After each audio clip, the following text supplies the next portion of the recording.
And then I also, if I could just jump in a little bit too, which kind of impressed me, is your imperfect word, Yeah. because I think that's so cool, because the world is imperfect. And I think a Mm-hmm. lot of people, if they believe that they're imperfect, they need to be successful. I mean, I'm going to admit one little imperfect part of me that actually could have been a downside to me, but I found out what it was. It did bother me for a while, but then I took advantage of it and I made it a positive, and that is, everybody find out, Mm-hmm. Mr. Ray Rosen can't read very well. Hey, So, yep. hold So on. oh, sorry about that. You're good. You're good. I talk with my hands. No, you're good. Go ahead. Go ahead. But anyway, yeah, I never really been able to read, and a lot of people don't know that about me. Really? So with that as a big handicap, it could have been a downfall in my life. But I turned it around and made it a positive in my life, that it actually, I became successful, and a lot of people don't know that. That's awesome. That's awesome to share that kind of information. And thank you so much for loving what imperfect is. I mean, that's the whole idea of the set. Doesn't have to be so heavy, but you're right. The world is imperfect. Everyone kept Snap. telling me imperfect is so narrow. It's not a lot of people are. I'm like, are you kidding me?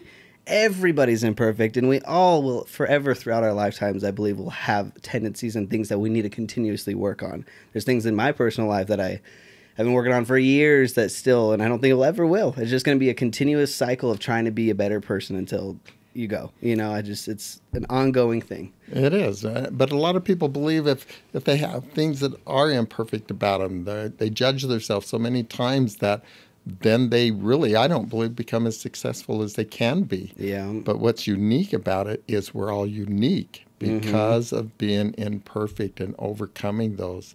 Take whatever it is that you think is an imperfect product within yourself and look at it and see what positive it can be.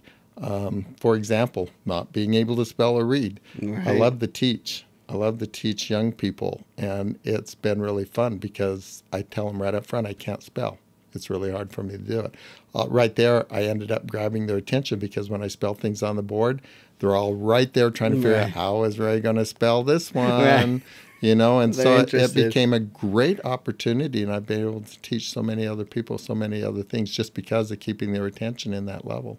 That's exciting. That is exciting. And to open up in that way, to let students that you're imperfect right off the bat, I think that is always such an attention getter. It's like, hey, if you're open about your imperfections, people will cling. I've noticed, you're just because we live in this world, especially with social media and all these things, that everybody's lives are perfect and they're perfect. So when you walk into a room and you're like, here's my flaws in life and I'm still working on them, people are like, oh, I have flaws too. And okay, we don't have to sit here and put up this little wall and try to pretend all of our lives are so independently great, because they're not. We have so much struggles behind the scenes that most of the time people don't like to share. But when you do, I feel people connect a lot better. So speaking of the students listening to your teachings, I totally would understand that.